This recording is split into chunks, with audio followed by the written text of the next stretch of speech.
सबसे पहले जो वाणी है वो भक्ति की 1106। तो जिन लोगों ने प्रेषित की है और चर्चा करना चाहते हैं इस वाणी पर, हैंड रेस कर दें अपना।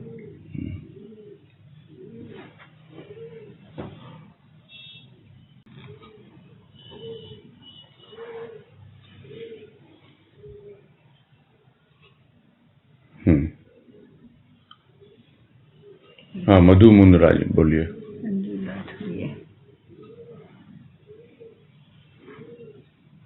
प्रणाम भैया, हरिओम। हाँ, हरिओम, बोलिए। भक्ति की चेतावनी की वाणी है 1106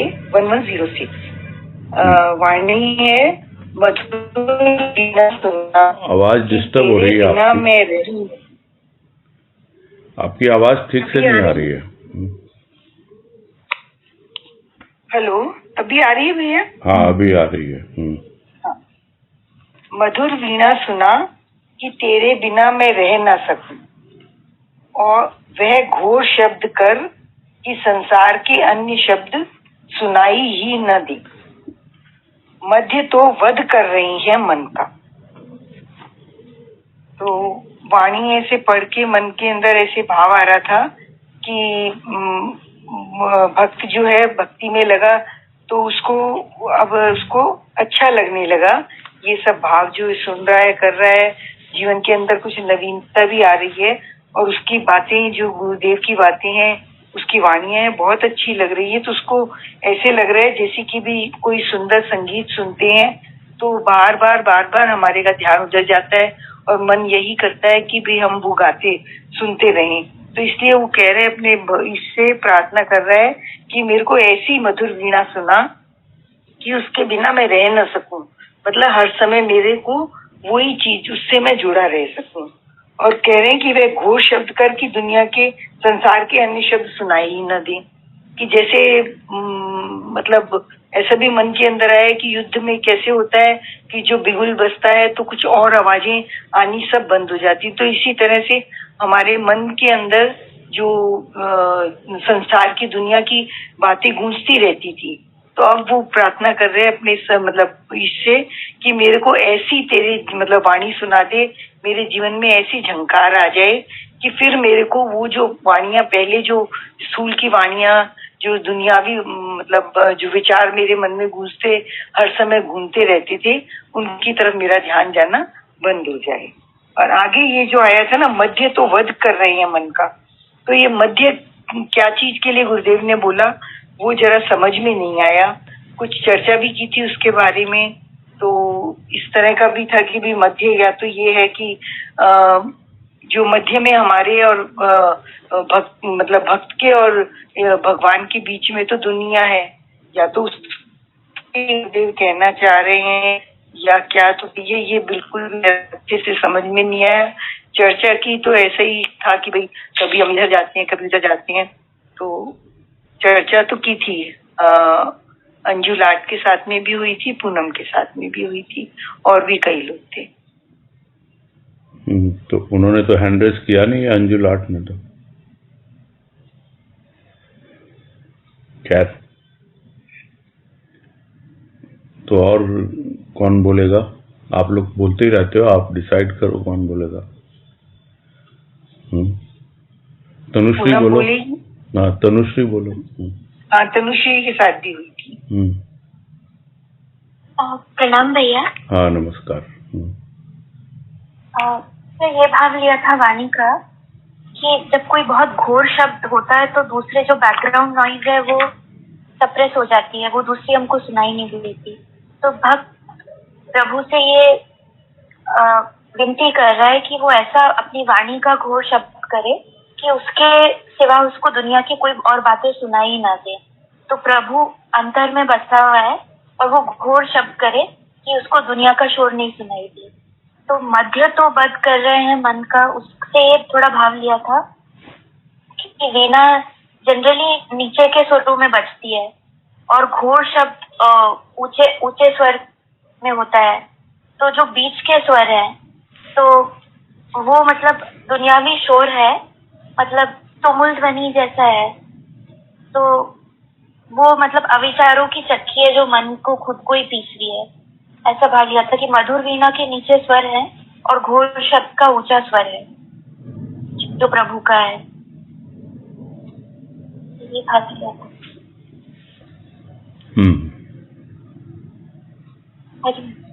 हरिओम।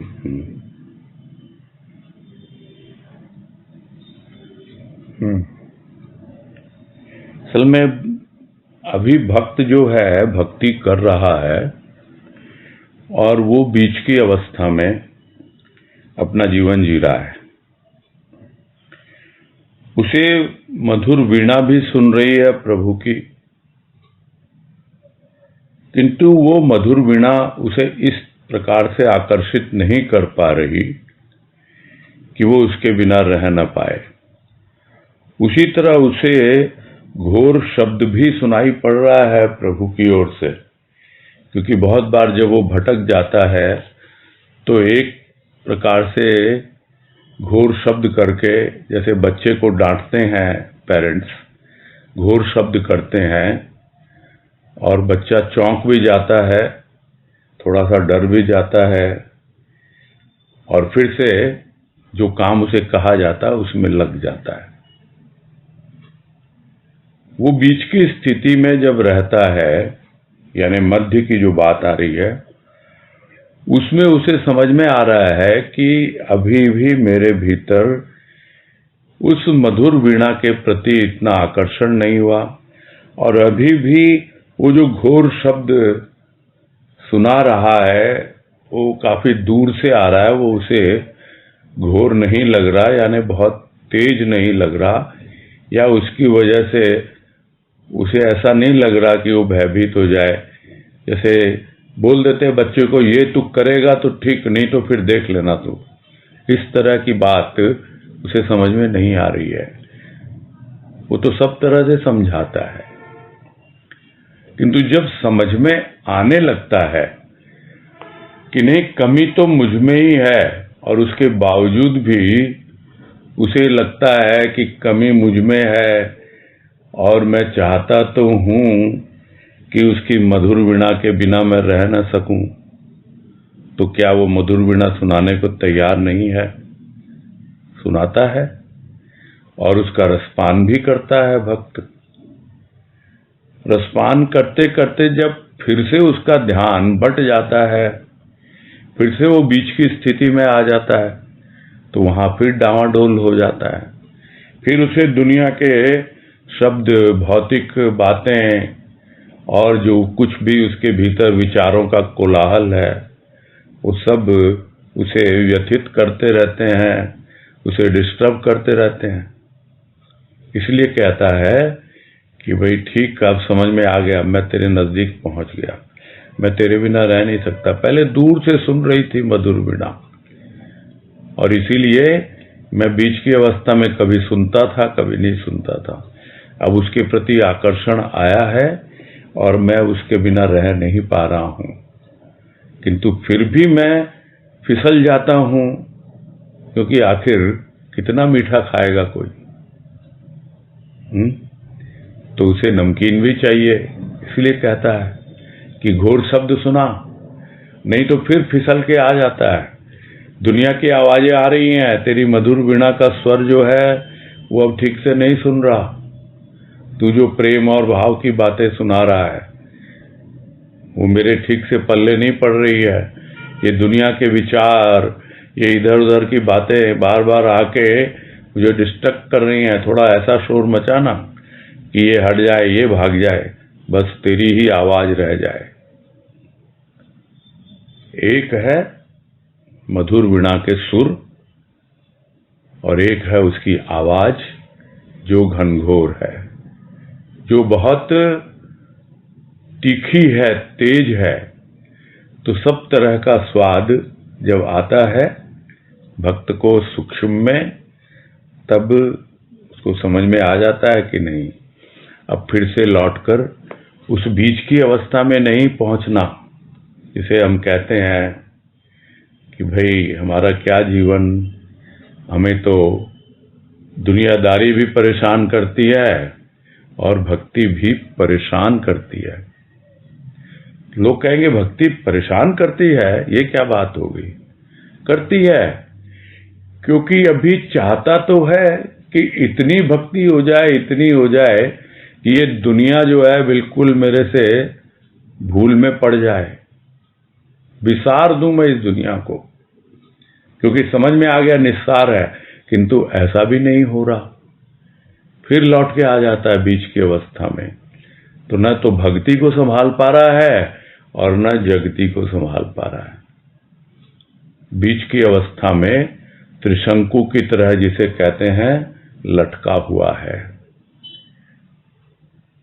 इसीलिए चाह रहा है कि मुझे कुछ ऐसी अवस्था में पहुंचा दे ताकि मैं तुम्हारी भक्ति का आनंद उठा सकूं। यही भाव समझ में आ रहा है।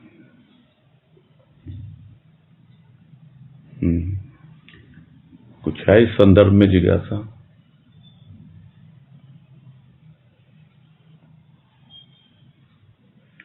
हाँ बोलिए मधु जी। हाँ भैया, आपने जैसे समझाया तो बहुत अच्छा लगा। और ऐसे मन के अंदर तो जैसे आपने जो बताया, रियल में अवस्था तो वैसी ही है कि अच्छी लग रही है उसकी वाणियां, और पर बार बार मन तो मतलब अभी भी जैसे एकदम कंसंट्रेट तो नहीं कर पा रहे। तो वही लगता है कि किस तरह, कैसे कैसे, किस ढंग से। और जैसे आपने बोला ना कि मतलब वो खराब लग रहा है, क्या वर्ड आपने बोला था कि भाई मतलब हमको कुछ वर्ड आपने बोला था, तो उस समय ऐसे लगा कि नहीं, ये अवस्था तो नहीं है कि भाई उधर से हमको खराब लग रहा है कुछ भी। मतलब प्रभु की वाणी अंदर से दिल एकदम ऐसा ही है कि भाई हम नहीं, भक्ति के, मैंने कहा कि भक्ति के प्रति भी उसे वो रहता है कि मैं भक्ति नहीं कर पा रहा हूं। उसे खराब लगता है ना कि ये क्या भक्ति आ गई मेरे जीवन में, बड़े आराम से चल रहा था पहले मैं। लगता है लोगों को ये क्या क्या बीच में ये क्या सब आप लोग बातें करने लगे। इसीलिए बोल रहा है ना, मैं रहना तो चाहता हूं तुम्हारे ही भाव में, प्रेम में। तो मधुर वीणा सुना, लेकिन फिर लौट के आ जाता हूं ना, दुनियादारी फिर आ जाती, घुस जाती है और मेरे मन का वध कर रही है। बार बार वध करना क्या होता है? तोड़ना, हत्या करना। पूरी तरह बोले ना, उसने, राम ने रावण का वध कर दिया, यानी मार दिया उसको। ये मन को मार रहा ही है ये बीच की अवस्था, यानी मेरा समय तो ऐसे ही बीता जा रहा है। बाकी यहां शब्दों का थोड़ा सा गुरुदेव ने लिया है, जो तो रहते ही है, गुरुदेव तो शब्दों के जादूगर हैं। मध्य वध इस तरह लिया है, मध्य को वध इस तरह जोड़ करके समझाया है। और मन का वध हो ही रहा है। कितने लगते हैं तीर दुनिया के, घायल होता है, मलहम भी लगाता है, लेकिन फिर दुनिया में ही जाता है। यही तो मन की हालत है ना? तो भाव तो समझ में आ गया ना आपको? यही मैं पूछ रहा था। भाव एकदम अच्छे से समझ में आया। और बस यही प्रार्थना उठ रही है कि प्रभु कैसे भी करके हम उधर ही जुड़े रहें, करे रहें, तेरा भाव बराबर मिलता रहे। इतना अच्छा मौका मिल रहा है, इतना अच्छा समय, और समय जाया जा रहा है, ये भी ऐसे लग रहा है कि बहुत समय निकल गया, किसी भी तरह से तुझे पा सके, ऐसा मन के अंदर प्रार्थना होती है। हाँ, तो वो तो अंतर्यामी है, वो देखता आपके मन में क्या है। बोलो उसको, मधुर वीणा सुना तेरे बिना रह ना सकूं, घोर शब्द कर कि संसार के शुभ शब्द सुनाई ना दें। अपने आप सुनेगा वो जरूर। ठीक है? हाँ ठीक है भैया, हरिओम। हरिओम। हाँ, राशि अग्रवाल। प्रणाम किया। हाँ नमस्कार।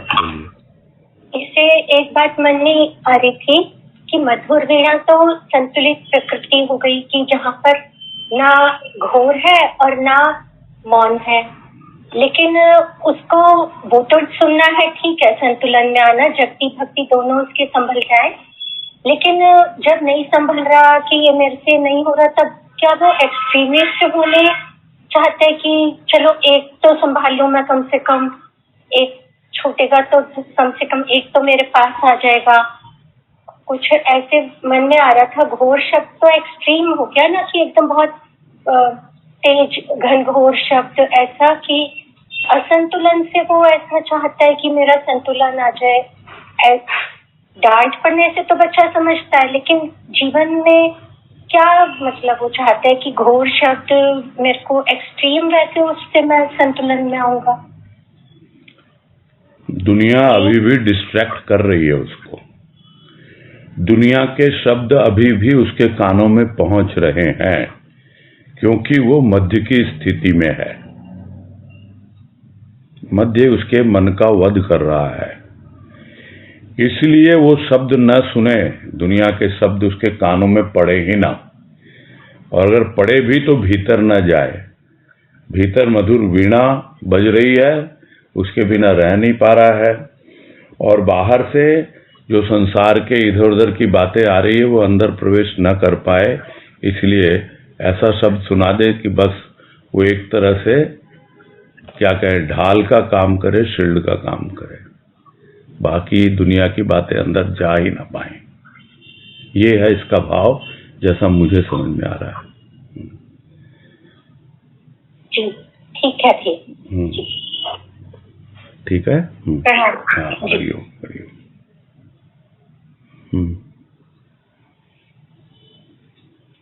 नहीं, अगली वाणी लेते हैं फिर।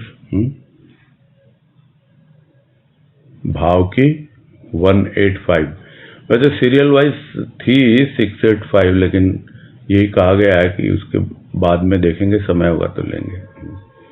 भाव की 185, जिनसे चर्चा हुई वो है नहीं। हाँ, जिनसे चर्चा हुई वो बोल रहे हैं अभी उपस्थित नहीं है, एक है, दूसरे नहीं है, कोई बात नहीं है। हम अगली वाणी ले लेते हैं।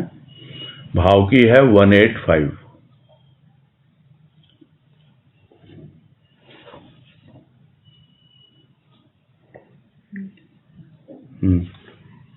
नीतू गुप्ता, हाँ बोलिए। हरिओम भैया जी। हाँ हरिओम। हाँ, जैसे इस वाणी में, यदि उस ध्वनि को सुन पाता जिसे सुन राधा प्रेम विभोर हो गई, कृष्ण बेसुध तो आज निर्द्वंद विचरण करता, प्रेम लीला के गाता और गाते गाते स्वयं में हीन हो जाता। तो इसमें यही प्रश्न आ रहा था मन में कि ऐसी कौन सी ध्वनि है जिसे सुन राधा प्रेम विभोर हो गई और कृष्ण बेसुध होकर निर्द्वंद विचरण कर, मतलब उसके सारे द्वंद मिट गए कृष्ण भगवान के, और वो प्रेममय हो गए और गाते गाते स्वयं में ही हीन हो गए हैं। तो वही मन में आ रहा था कि हमारे गुरुदेव तो भावयोगी संत हैं, तो गुरुदेव की भाव की वाणी की ध्वनि ही क्या वो ध्वनि है जिसे सुन के राधा प्रेम विभोर हो गई और कृष्ण के सारे द्वंद जब मिट गए और वो बेसुध हो गए, वो कौन सी ध्वनि है, यही पूछना था। ये लेख गुरुदेव का हुआ था ना, आनंद ध्वनि। जी हाँ, उसमें ध्वनि के अलग अलग रूप समझाए थे गुरुदेव ने। कहाँ से प्रारंभ होती है वो ध्वनि? नहीं, आपने जो प्रश्न किया पहले मैं उसका उत्तर दे देता हूँ, बाकी वाणी तो स्पष्ट ही है। उसमें ध्वनि के जो अलग अलग रूप समझाए, उसकी प्रारंभिक अवस्था होती है तुमुल ध्वनि से। तुमुल ध्वनि यानी जो बाहर की ध्वनि, जो अभी बात हो रही थी कि दुनियावी शोर है, वो कानों में पड़ता है, वो यानी स्थूल से जो पैदा होती है ध्वनि, वो है तुमुल ध्वनि, कानों को स्पर्श करती है, इससे आगे वो पहुंचती नहीं है। और अगर पहुंचने के लिए हम उसको अलाउ करेंगे तभी वो पहुंचेगी, और फिर जब वो मन में पहुंचेगी तब वो ध्वनि सूक्ष्म रूप लेती है। यानी पहली ध्वनि हुई तुमुल ध्वनि, दूसरी उसकी अवस्था होती है सूक्ष्म ध्वनि, और जब वो और आगे पहुंचती है तो वो सूक्ष्मतर हो जाती है। मनन के द्वारा वो सूक्ष्म ध्वनि सूक्ष्मतर होती है, और फिर चित्त के द्वारा चिंतन करते हैं। उसमें बताया गुरुदेव ने ना कि मन मनन करता है, चित्त चिंतन करता है। तो ये जो प्रोसेस है उसमें सूक्ष्म ध्वनि सूक्ष्मतर होती है और फिर सूक्ष्मतम हो जाती है। तो जो सूक्ष्मतम ध्वनि होती है वो प्राणों तक पहुंच जाती है। उसके बाद जो ध्वनि होती है उसकी अवस्था बताई, वो है आनंद ध्वनि। तो ये ध्वनि के अलग अलग रूप होते हैं। तो इस वाणी में यही कह रहे हैं, क्या वो ध्वनि तूने सुनी है जो या तो सूक्ष्मतर है या सूक्ष्मतम है? क्योंकि आनंद ध्वनि जहां पर है वो तो आत्मा का विषय है, जो गुरुदेव ने कहा भी, जिस पे हम लोगों ने अभी ही चर्चा की है कि आत्मानंद का प्रसार, वो आत्मानंद वही आनंद ध्वनि है, जिसे अनेक स्थानों पर अनहद की ध्वनि का नाम भी दिया गया है, और भी कई नाम दिए गए हैं उस ध्वनि को। गुरुदेव ने उसे आनंद ध्वनि कहा है। बात आनंद ध्वनि की यहां नहीं हो रही है, यहां भाव की उस अवस्था की बात हो रही है जहां पर गुरुदेव ये सजेस्ट कर रहे हैं, ध्वनि तो तू बहुत सुन रहा है, कौन सी ध्वनि तेरे भीतर गूंज रही है, कौन सी पहुंच रही है? तुमुल ध्वनि आती है बाहर से कानों में, फिर क्या तुम्हें काम की लगती है वो? हाँ, लगती है ना। स्थूल की ध्वनि है, किसी से हम बात करते हैं, उसके विचार अच्छे लगते हैं, भाव अच्छे लगते हैं, तो वो भाव विचार हमारे भीतर पहुंचते हैं मन में, फिर हम उसमें मनन करते हैं, जो काम का होता है उसको रख लेते हैं, तब जाकर वो भाव सूक्ष्म रूप ग्रहण करता है, और फिर वो भाव सूक्ष्म से सूक्ष्मतर होता है चिंतन के द्वारा। तो इस प्रकार तू ध्वनि तो सुन रहा है और ध्वनि तुझे अनुभव में भी आ रही है, किंतु यदि वह ध्वनि तू सुन पाता जिस ध्वनि को सुनकर राधा पूरी तरह प्रेम में विभोर हो गई, यानी तुम्हारा अंतःकरण पूरी तरह से प्रभु के प्रेम से ओतप्रोत हो गया, और उस प्रेम को देखकर, उस प्रेम को अनुभव कर कृष्ण भी अपने होशो हवास खो बैठा उस प्रेम की अनुभूति पाकर, क्योंकि वहां क्या रह गया उस भाव में? उस भाव में केवल प्रेम ही प्रेम रह गया, और वो प्रेम जहां कृष्ण राधा हो गया और राधा कृष्ण हो गई, इस प्रकार से बेसुध हो गया कृष्ण। तो अगर वो होती ना तेरी अवस्था, उस ध्वनि को सुन लेता तो आज क्या होता?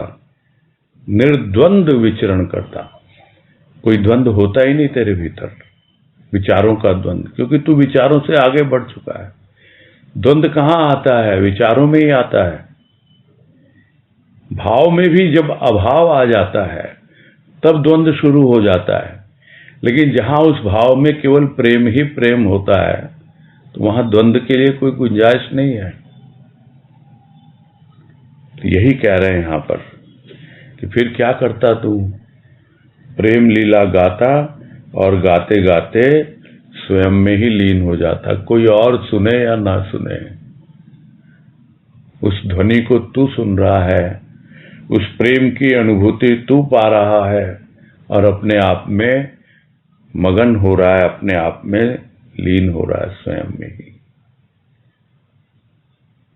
और इसको पढ़ते पढ़ते आंखों के सामने वो चित्र आ रहा है चैतन्य महाप्रभु का। कृष्ण भक्त रहे और प्रेम लीला गाते गाते हरि बोल करते करते ही वो स्वयं में लीन हो गए। वो भी भाव योगी संत रहे हैं। तो इस तरह हम देखते हैं कि भाव की अवस्था किस प्रकार उस ध्वनि को लेके आती है और सूक्ष्मतर सूक्ष्मतम अवस्था का अनुभव करवा देती है, और वही है उसका प्रेम और वही है उसका भाव। तो मेरे हिसाब से तो स्पष्ट हो गया होगा वाणी का भाव अब।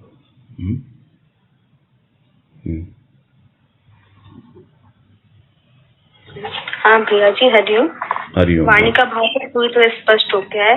बस यही प्रार्थना है कि अभी तो उस अवस्था से बहुत छोटी अवस्था है, नहीं है, लेकिन गुरुदेव ऐसी अवस्था बनाए, बस उससे यही प्रार्थना है। हाँ, गुरुदेव ने अपना अनुभव लिखा है। हाँ, और स्वाभाविक है कि हम उसे ही प्रार्थना करेंगे कि गुरुदेव कृपा करो हमारी भी वही अवस्था बने। हाँ, बस उससे यही प्रार्थना है जी हाँ, कि ये अवस्था जी। हरिओम भैया। हरिओम।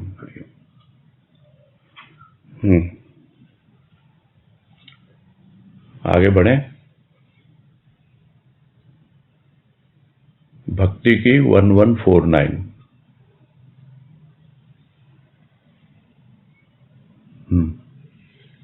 हैंड रेस कीजिए जिन्होंने दी है।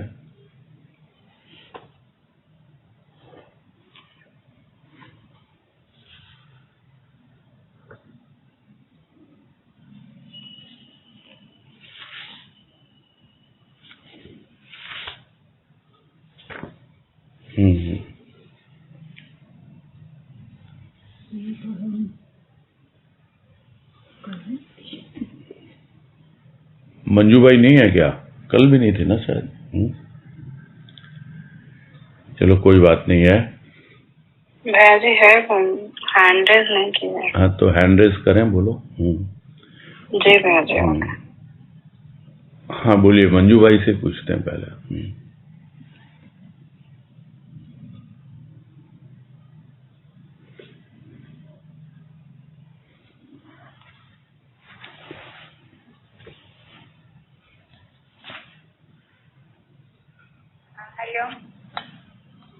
आवाज थोड़ी धीरे आ रही है आपकी, बंद हो गई अब तो।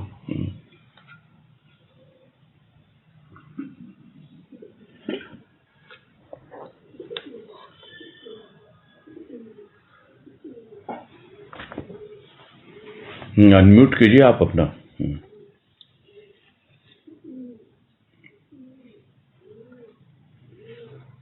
बोलिए अब।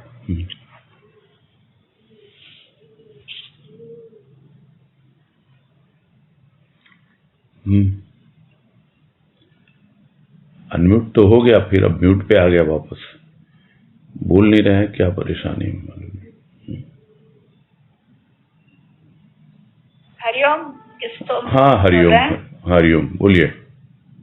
मैं मंजू कनेरिया बोल रही। हाँ जी हाँ, बोलिए।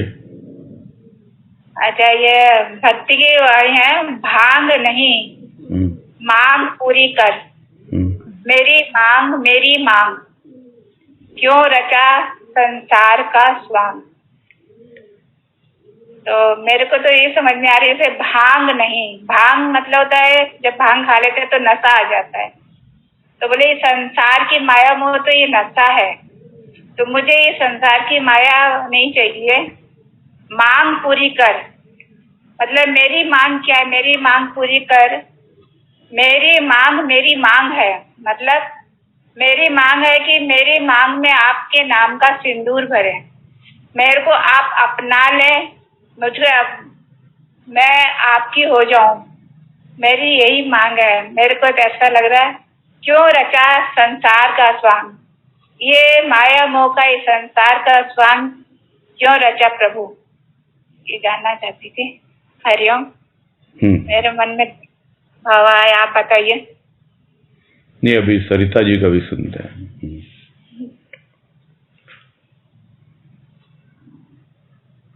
बोलिए सरिता जी। हाँ, गुरु कृपा, हरिओम। हरिओम। भक्ति की वाणी है 1149। भांग नहीं मांग पूरी कर, मेरी मांग, क्यों रचा संसार का स्वांग। तो भांग का जो एक नशा होता है वो तो क्षणिक होता है कि वो एक बार पी और फिर उतर गई, लेकिन मेरी मांग ये है कि मुझे तेरी भक्ति चाहिए। वो भांग का जो क्षणिक नशा होता है वैसा नहीं चाहिए, मुझे भक्ति का नशा चाहिए जो ऐसा चढ़े कि वो फिर उतरे ही नहीं। तो मैं बार बार पुकार करता हूँ, बार बार प्रार्थना करता हूँ कि मेरी मांग पूरी करो, मेरी मांग पूरी करो। और मेरी मांग ये है कि मैं भक्ति का नशा करूं। अगर एक बार भक्ति का रस, भक्ति का भाव जब अंतर में बैठ जाएगा तो वो नशा कभी नहीं उतरेगा। संसार का नशा है वो भी क्षण भर का है, वो तुरंत हट जाता है, मिट जाता है। और जब ये नशा मेरे को चढ़ जाएगा भक्ति का, भाव का, प्रेम का, तो मैं वही मांग तेरे सामने रख रहा हूँ और वही मांग मेरी तुझे पूरी करनी है। तो उसके लिए स्वयं को भी एक कदम उठाना पड़ेगा, क्योंकि सुना है, बहनों से भी सुना है और भी सुना है कि प्रभु कहते हैं तो एक कदम उठा, फिर 99 कदम तो मैं उठाने के लिए तैयार हूँ, लेकिन एक कदम तो स्वयं को उठाना पड़ेगा। तो यही समझ में आया। फिर क्यों रचा संसार का स्वांग। संसार तो उसने बनाया, क्योंकि संसार तो एक रंगमंच है, लेकिन हमने उसको रंगमंच नहीं समझ के, उसको वास्तविक समझ के उसके अंदर हम डूब गए। तो फिर उन्होंने तो संसार बनाया, अच्छे के लिए बनाया, तुम्हें कलाकार बना के भेजा कि तुम वहां पे रहो, भक्ति का, भाव का, प्रेम का प्रसार करो और व्यवहार करो, और वापस तुम्हें वहीं आना है जहां से तुम आए थे। मेरे तो यही समझ में आया। तो ये प्रश्न जो था कि यहाँ क्यों रचा संसार का स्वांग, तो इसी में मुझे ये समझ में आया। इसका दूसरा भाव अगर और अच्छे से खुल जाएगा तो और अच्छे से समझ में आ जाएगा। गुरु के पास।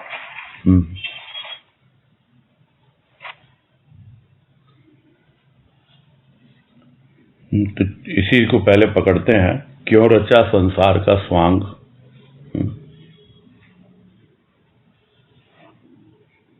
स्वांग के दो रूप होते हैं। एक स्वांग होता है यानी जो है नहीं वैसा, और वो ढोंग करता है, आडंबर करता है, और ये पूरा संसार जो है उसी में रमा हुआ है। दूसरी ओर स्वांग होता है, यदि शुद्ध हिंदी में देखें, स्वयं का अंग, यानी अपना ही अंग है, किंतु वो किसका अंग है? वो उस परमात्मा का अंग है। पूरा संसार जिसे हम कहते हैं कण कण में वही व्याप्त है, पूरा संसार उसी का अंग है। और सबको उसने, जैसे हमने काम दे रखे हैं अपने अंगों को, हाथ को, उंगलियों को, पैरों को, और भी शरीर के जितने अंग हैं, स्थूल अंग, उनको काम दे रखे हैं, वो करते हैं अपना अपना काम। उसी तरह उसने भी सबको काम दे रखा है, और वो काम जो है वो उसी के द्वारा दिया हुआ है। उसके अनुसार जो जीवन जिएगा वो वास्तव में भक्ति का रूप उसका बनता है। यहाँ पे भक्त वो स्वांग करते करते इतना उसी में रच पच गया है, इतना उसको उसका नशा चढ़ गया है भांग की तरह, और जैसे ही उसका नशा उतरा है तब उसे लगता है मैं किसकी भक्ति कर रहा हूँ, मैं किसके इशारे पे नाच रहा हूँ, ये क्या है, ये उसी का किया हुआ है। किंतु अब मुझे समझ में आ गया ये सब स्वांग है, ये सब ड्रामा है, तो मुझे नहीं चाहिए तेरा ड्रामा। मुझे तो तू चाहिए, ये तेरी माया, ये तेरा आडंबर, ये तेरा ढोंग, ये नहीं चाहिए। मुझे तो तू चाहिए। फिर तू मुझे कुछ प्रलोभन दे देगा, फिर कुछ तू मुझे लॉलीपॉप पकड़ा देगा और बस मैं उसी के नशे में चूर रहूंगा। तो भांग नहीं चाहिए। भांग से मतलब यहाँ नशे से है। ये नशा, सबसे बड़ा नशा होता है मैं का, अपने अहंकार का, और उस नशे के कारण ही वास्तव में वो उसका वर्ण कर नहीं पाता। तो मेरी मांग पूरी कर। क्या है मेरी मांग? मेरी मांग है मेरी मांग, यानी बस मैं अब तुम्हारा वर्ण करना चाहता हूं। ठीक है, मांग में सिंदूर भरना है, तो क्या है सिंदूर? तो एक भजन हम लोग गाया करते हैं, चित पर अंकित चरण गुरा के रज मेरा सिंदूर। तो उसकी जो चरण रज है वो सिंदूर है, और चित्त पर उसके चरण अंकित हैं। तो मेरा सिंदूर है, मांग में भर रही हूं। वो बोलती है अंतरात्मा, मुझे वर्ण कर लिया मेरे प्रभु ने, किंतु अभी लग नहीं रहा कि वर्ण कर लिया, अभी भी मांग यही है। अभी कल परसों भी चर्चा में बात आई ना, भैया उससे नहीं मांगेंगे तो किससे मांगेंगे? स्थूल की वस्तुएं मांगते हैं, अब भाव भक्ति मांगते हैं।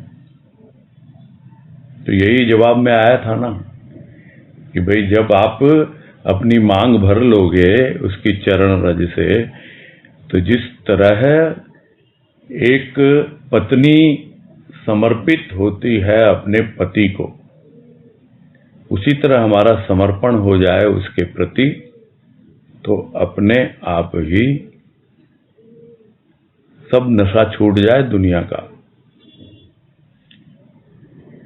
उसे नशा नहीं चाहिए, वो होश में जीना चाहता है। उसे पता है कि ये सब तुम्हारा ड्रामा है, तुम्हारा ही रचा हुआ है संसार का स्वांग, और मैं किस लिए तुमने रचा है समझ नहीं पा रहा हूं। ठीक है, तुम समझाओगे तो समझ में आएगा। अभी तो तुम्हारे हाथ की कठपुतली हूं मैं, जैसे तू नचाएगा नाचूंगा। मुझे नहीं आता ये स्वांग करना, मुझे नहीं आता ये ड्रामा करना। तू जैसे चलाए चले, मैंने समर्पण कर दिया अपना तुम्हारे चरणों में, और तुम्हारी चरण रज ही मेरा सिंदूर है। मैंने तुम्हें अपना पति मान लिया। और जिसको कबीर कहते हैं, राम मेरो खसम मैं राम की बहुरिया। बहुरिया मतलब उसकी पत्नी हूं मैं, और राम यानी मेरा भगवान जो है वो मेरा पति है। तो ये भाव लेके जब भक्ति करता है तब समझ में आता है। चाहता तो है किंतु बार बार इधर उधर चला जाता है, और उसी को उल्हाना भी देता है। मांग पूरी कर मेरी, भांग नहीं चाहिए, ये दुनियादारी, ये तरह तरह के प्रलोभन, इसके नशे में मुझे झुला रखा है तुमने, और मैं तुमको भूल जाता हूं। नहीं, मैं होश में आ गया। अब तो बस तुम्हारा वर्ण करना चाहता हूं, कुछ और नहीं चाहिए मुझे। तो यही है भाव मेरे हिसाब से। तो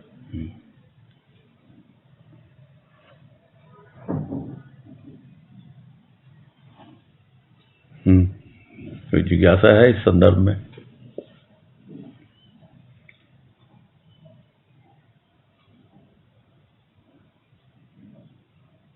आगे बढ़े फिर।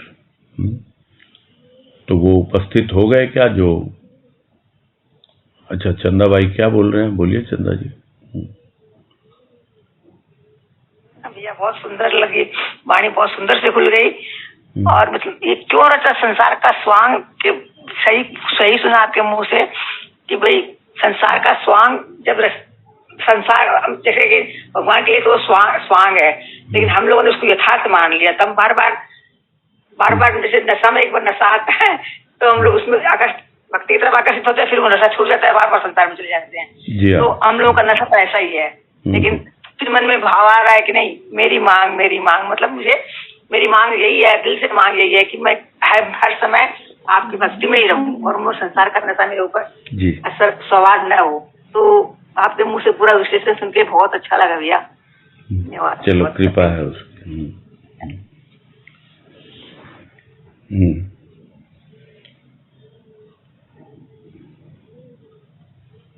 ज्ञान की चेतावनी 165।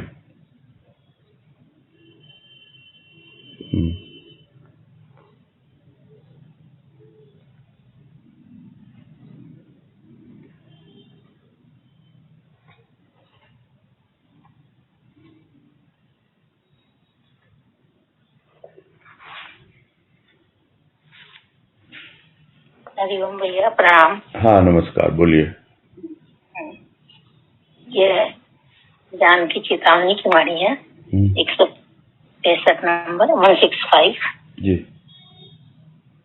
बचाते फिर क्वेश्चन वाचक चिन्ह, फिर क्या चाहते फिर क्वेश्चन वाचक चिन्ह, फिर बच सच फिर क्वेश्चन वाचक। 3 क्वेश्चन वाचक चिन्ह इसमें दिए हुए, 3 प्रश्न के माध्यम से वाणी हमारे सामने रखी गई है। तो इसमें ये समझ में आ रहा है कि बचाते से गुरुदेव ये कहना चाहते हैं कि जब ये ज्ञान हो गया कि जैसे ऊपर वाणी में कहा जाती थी परम के लिए, सोती थी शर्म के लिए, तो यहाँ पे मन के अंदर में ये भाव आ रहा है कि ज्ञान होने के बाद भी खुद को बचा करके संसार में जीते हैं। मतलब अच्छा तो लगा, सत्य का मार्ग व्यक्त भी करते हैं, लेकिन जीवन जीने के अंदर में खुद को बचाते रहते हैं। पत्नी और करनी का जो थोड़ा अंतर समय समय पे होता रहता है और इस कारण शायद मन में व्याकुलता जग जाती है। तो इसलिए पहले बचाते में ये भाव आया, फिर दूसरे में कहा क्या चाहते, तब अंदर में ये भाव अपने आप में ही आता है जब व्याकुलता जगती है, चाहत की भावना जगती है कि हम चाहते भी हैं कि हमारा जीवन जिन भावों को हम व्यक्त करते हैं वैसा ही बन जाए, क्योंकि सच तो एक ही रूप में होता है और सत्य जब समझ में आने लग जाता है तो सत्य को अपने जीवन में साकार देखते हैं तो अपने आप में अच्छा लगता है। तो कहा क्या चाहते, तो यहाँ पूछ रहे क्या चाहते। फिर तीसरा भाव ये कि बच सच, कि ये जो सत्य के रास्ते पे हम चलेंगे और इन बातों से अपने आप को बचाएंगे, जो विचारों के अंदर में हमारे परिवर्तन आ जाता है या मन की दिशा इधर उधर हो जाती है, तो सत्य का पता हमें चलेगा। कुछ भाव भैया ऐसा आया, समझ में पूरी तरह से तो नहीं आया, लेकिन जो समझ में आया वो व्यक्त किया, पूरा क्लियर नहीं हुआ।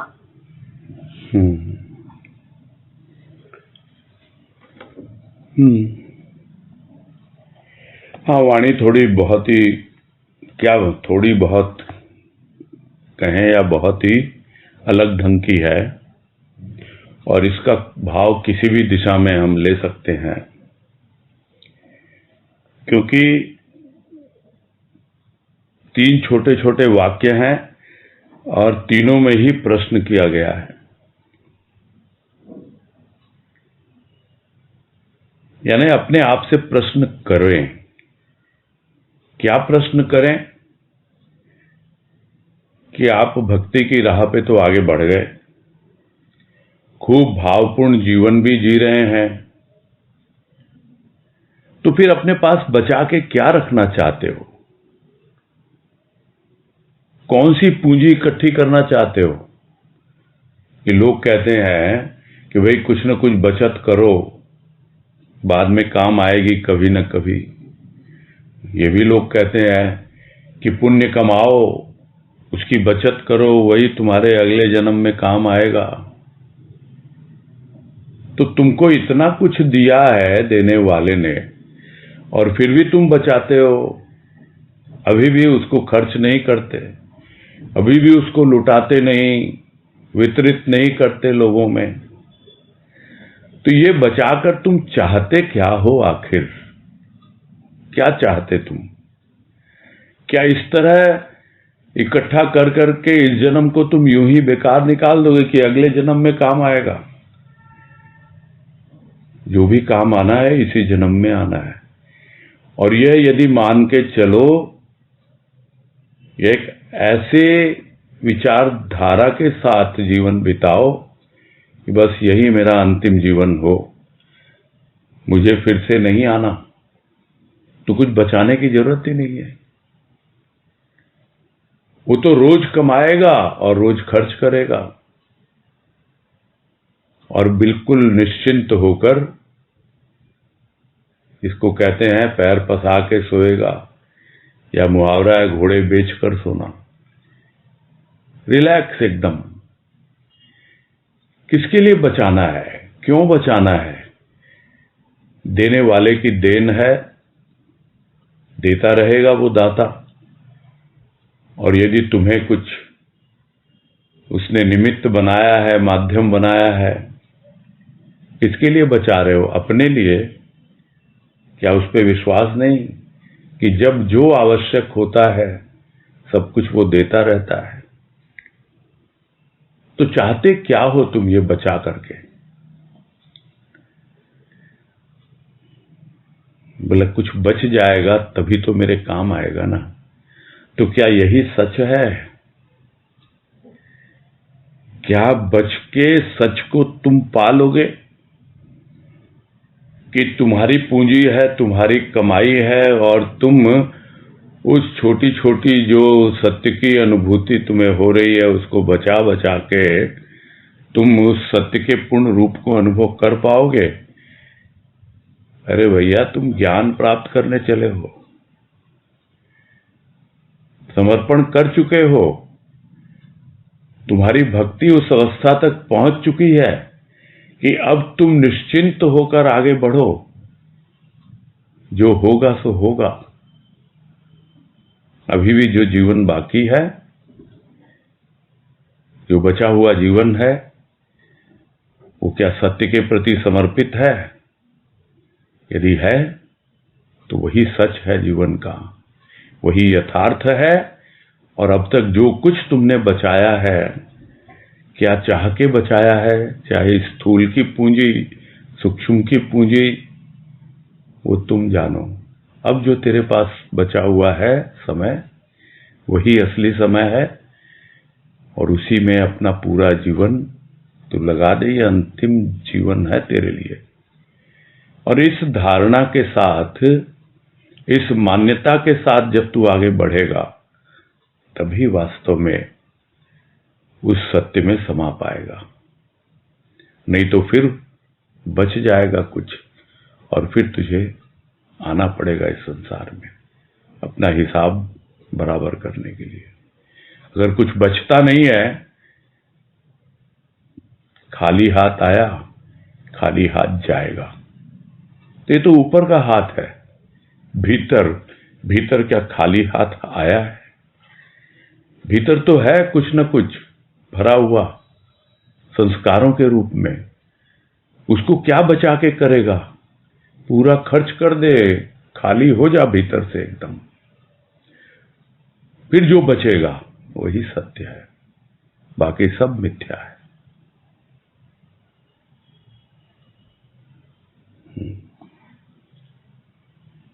ऐसा ही कुछ भाव दे रहे हैं गुरुदेव। तो बोलिए। हाँ भैया, बहुत सुंदर समझ आया, बहुत सुंदर भाव लगा, क्लियर हुआ भैया। हाँ, प्रणाम भैया। हाँ, हरिओम हरिओम। हाँ, और किसी को कोई जिज्ञासा है क्या वाणी के संदर्भ में? जो भी आज वाणी हुई है उसके बारे में कुछ है जिज्ञासा? 4 वाणी हुई है। पांचवी वाणी लेने का समय है क्या अभी?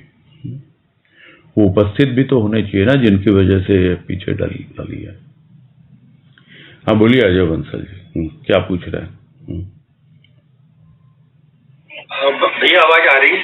हाँ आ रही है, बोलिए। हाँ प्रणाम। ये जो लास्ट का था बच सच, इसको थोड़ा सा और इलैबोरेट करेंगे क्या? फिर बचेगा वो सच है। सब कुछ लुटाने के लिए तैयार हो जाओ, देने वाले ने दिया है उसी को समर्पित हो रहा है सब कुछ। फिर जो बच जाएगा वो वही जो बचना है वही बचेगा और वही सत्य है, बाकी सब मिथ्या है। जिसको तू पकड़ के बैठा है, अपनी पूंजी समझ के बैठा है, उसको बचाते रह रहा है, चाहे स्थूल का है चाहे सूक्ष्म का है। उससे तुझे क्या मिलने वाला है? कुछ नहीं। यही समझ में आ रहा भाव तो मुझे। लुटाने से क्या कुछ थोड़ा सा बताएंगे? मुट्ठी बांध के नहीं रखनी है, खोल दो मुट्ठी। मरने के वक्त तो हाथ खुला है, जाएगा ही जाएगा, खाली हाथ जाएगा ही। उसके पहले ही अपनी मुट्ठी खोल दो। इसको कहते हैं गुरुदेव, भक्त की तो मुट्ठी में मुक्ति होती है। और ये सुन के कोई अपनी मुट्ठी बांध के रखे जीवन भर, तो फिर बचा के रख रहा है ना वो सब कुछ। मुट्ठी पहले ही खोल दो, ताकि जीवन जीते हुए ही उस जीवन मुक्त अवस्था को, उस मुक्ति का अनुभव कर पाए। फिर जो बचेगा तुम्हारे पास जो है, कुछ बचेगा क्या? वो सत्य ही सत्य है। पहले था, अब भी है, बचाने की कोई आवश्यकता नहीं। लुटाने का मतलब क्या? खोल दो हाथ। अब जिसके पास कुछ है ही नहीं वो क्या करे? उसके लिए नहीं है ये वाणी। ठीक है। हाँ भैया प्रणाम। हरिओम। हाँ चंदा भाई क्या हुआ? पूछिए, बोलिए। भैया प्रश्न तो मेरा भी यही था। जब ये अजय भैया ने बोला तो मेरे को खाली एक बात वो समझी थी कि हम क्या मुट्ठी खुली बोले ना आपने, तो क्या मतलब अपने भक्ति का भाव या क्या खोल दे, मतलब क्या लुटा दे, वो नहीं समझ में आ रहा है मेरे को। जिसके पास जो है, जो भी है आपके पास उसी का दिया हुआ है ना। हाँ वो तो है ही। हाँ फिर उसी को समर्पित है, उसी को समर्पित है बस। अच्छा ऐसा क्या? हाँ समझ गए। हाँ अब थोड़ा समझ में आया। और बच्चे का फिर उसके बाद कुछ नहीं बचा, तो कुछ आपका ही है, मेरा कुछ भी नहीं है, यही बात ना। कुछ भी नहीं है, तुम्हारा दिया हुआ तुम्ही को अर्पित है। तुम ही अलग अलग रूपों में आते हो, कभी कुछ बन के कभी कुछ बन के। बस मैं तो देते रहना। मेरा काम क्या है? मेरा काम बचाना नहीं है। अगर बचाता हूं तो क्यों बचाता हूं, किसके लिए बचाता हूं, क्या चाहता हूं मैं? कुछ नहीं है ही नहीं बचाने की भावना। अगर कुछ बच जाए बस वो सत्य ही सत्य बचे, और कुछ नहीं। सही बात, बहुत सुंदर से समझ में आ गया भैया। पहले सोच रही थी क्या बचाए, क्या लुटाए, ऐसे सोच रही थी। बचाने की जरूरत ही नहीं है। सही बोला, बहुत जो बचेगा वही सत्य है। हाँ अच्छा लगा बहुत, धन्यवाद। और कुछ? अगर वाणी का तो समय रहा नहीं, ये वाणी फिर कल लेंगे। जो बाद में हैंडरेज भी किया था उन्होंने, कर लेंगे उनकी। और कोई प्रश्न है छोटा सा तो ले, नहीं तो फिर पूरा करेंगे। हाँ भगवती भाई बोलिए। प्रणाम भैया। हाँ नमस्कार, बोलिए। यहाँ स्थूल शरीर और सूक्ष्म शरीर यह तो समझ में आ रहा है, कारण शरीर क्या है इसका पूछना है। कारण शरीर स्थूल और सूक्ष्म के परे है। परे है, लेकिन क्या है यह नहीं पता है ना। जैसे क्या? सूक्ष्म शरीर, मन, बुद्धि, चित्त, अहंकार है। क्या है?